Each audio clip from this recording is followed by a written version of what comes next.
Good morning. This is Robert Goodman for Positive Strokes. I'm glad you have a moment of your time to check out this video. And we're going to talk about unforeseen occurrences. You know, I've had made videos about unforeseen occurrences before, and I would like to make another one about that situation.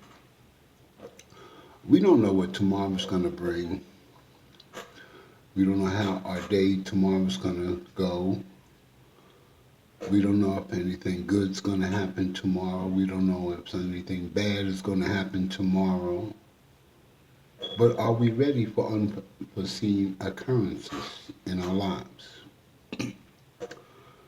Well, in order to deal with unforeseen occurrences, I know I have to be rooted and grounded in my life and my beliefs and my direction to deal with unforeseen occurrences. Well, let me give you an example. You could be going to the store and all of a sudden someone hits your car. That is an unforeseen occurrence. An accident just has happened, causing your vehicle to get maybe totaled or wrecked.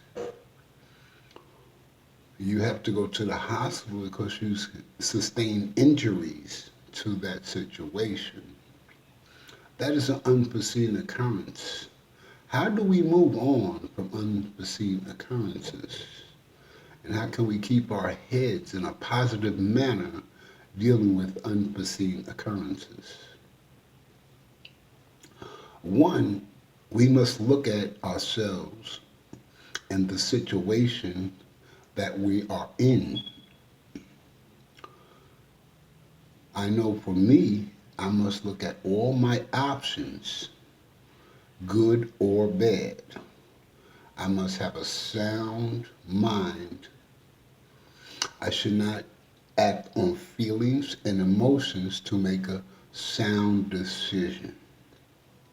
I should not allow feelings and emotion to cause me to make a decision.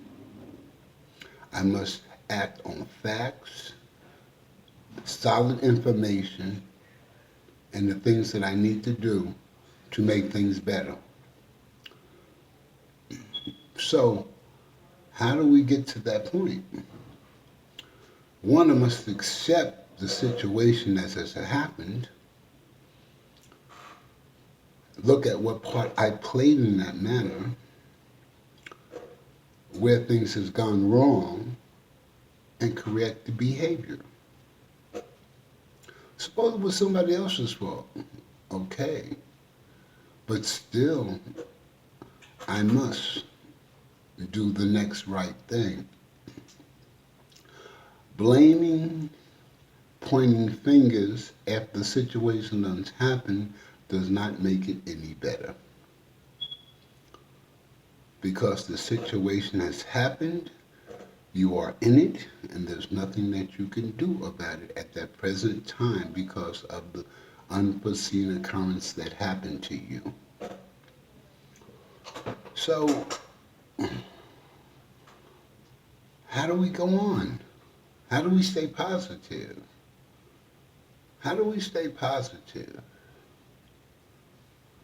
Well, for me, all bad situations that happen to me, I found that it's a sounding board to find a new direction and a new way of life. It's just like if you are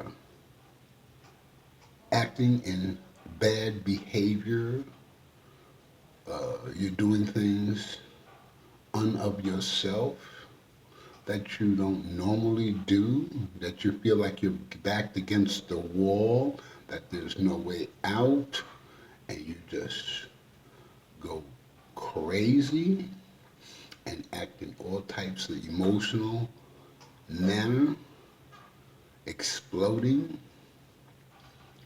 Does that solve the problem? No. It doesn't. For me, it didn't. It just made it worse. What I had to learn is that Robert had to look upon himself in a manner to understand why he did the things that he did. Robert had to look at the mistakes he made, the choices that he made. One thing I've learned is that in living, that nobody gets it right all the time. I've never gotten it right all the time. I've made mistakes. And I realize that we're all imperfect people and we all make mistakes. It's not the mistake that's important, it's what we do after the mistake that's important. I say that so many times. Pointing the finger at other people doesn't make it get any better. For 40 years, I blamed everything that happened to me in my past because it was justly right. These things did happen to me, but I wallowed in self-pity for a very long time. And by me wallowing in self-pity, I did not, I repeat, I did not get any better. My problems was even gotten even worse. So, with that going on, what can I do to make things better? What can I do to make my life better? Well, one thing I've learned is allow a person to make their own mistakes because they got to find their way just as much as I have to find my way. Sometimes we can see people making mistakes and going down a road and we want to help them, we want to change their direction, we want to do all that we can to make sure that they don't make the same mistake or go down a path that they should not go. Is that a good way to go? Well, I've learned that in rearing children, children will take a whipping or a punishment and still do what they want to do. Children will get with their cousins, their friends, and do what they want to do and hide it from the parents, knowing that they had no business doing it in the first place, but they're going to do it anyway because they choose to do that. So how much more than you can direct a grown person to make the right decisions? You can't. You cannot make a grown person do something that they should do. But what is the alternative? What can we do to direct a person that are in a bad light? Well, what I found out that works is that I give a person all the options under the circumstances that they can take. Every single option that they can do under that circumstance, I give that to them. And I would explain which ones that I will back and which ones I will not back. Which ones I think that are positive and which ones I think that are negative. But it's up to that person to make that decision for themselves because they have to live with themselves.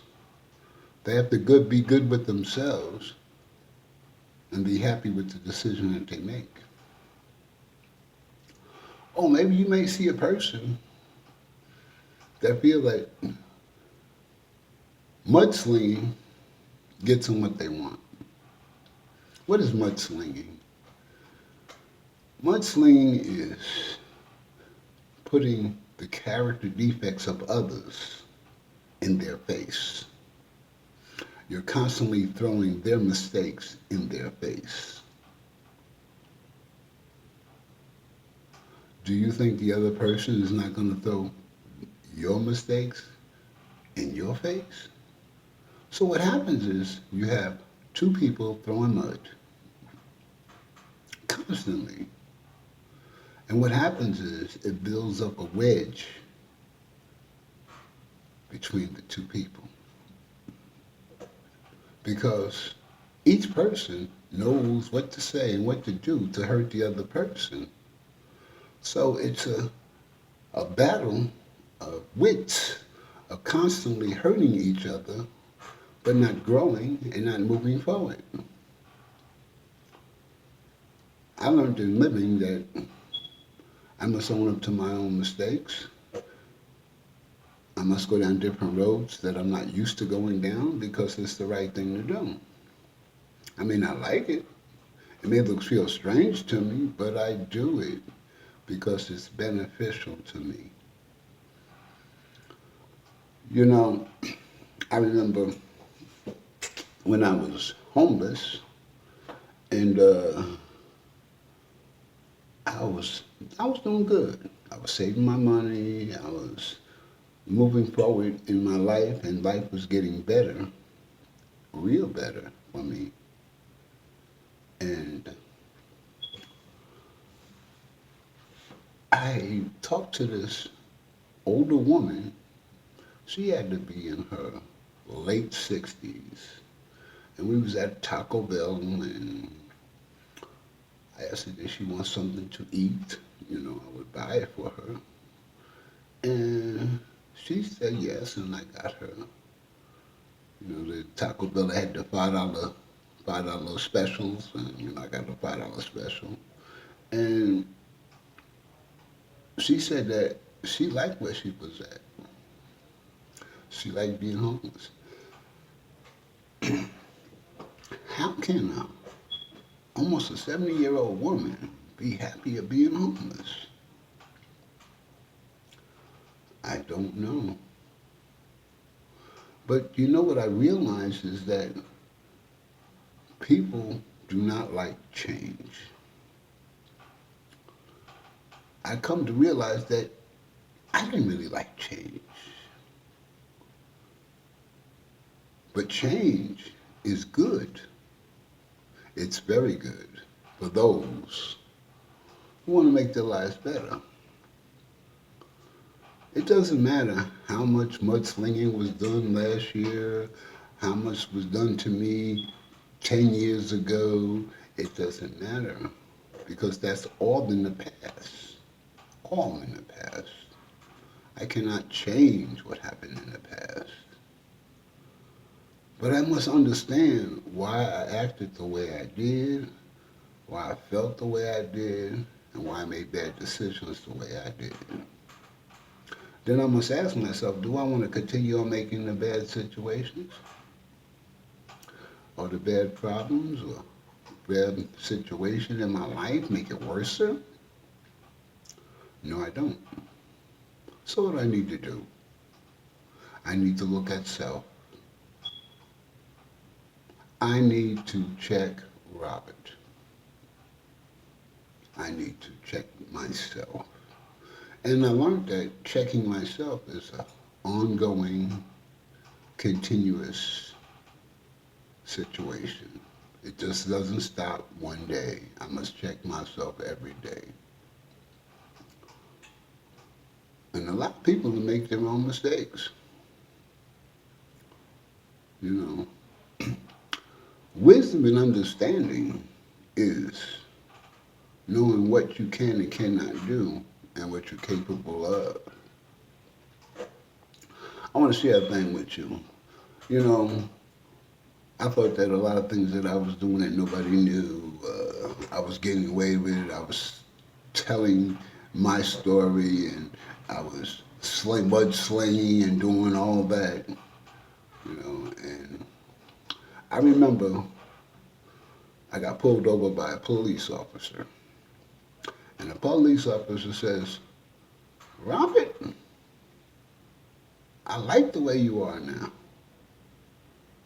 I said, "What do you mean by that?" He says, "I remember you." He said, I remember you when you was out there using and abusing drugs. He said, but I'm glad that you changed your way. He said, I did not try to in any way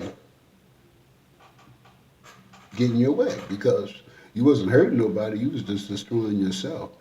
And I had bigger and better problems to deal with than you. And it made me think how many times I thought that nobody knew what I was doing. How many times that I did dirt that people knew but never said nothing. You know, I've been assistant plant manager for a company. I was there for a couple of years. Uh, and I learned very well that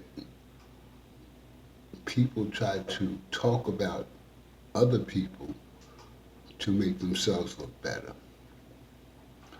People would talk about themselves like they was doing the best job, but mudslinging everybody else in the company that wasn't. And I learned that me being in management, I had to watch the person that was doing the mudslinging because that's the one that was stealing. That was the one that was not doing their job most of the time.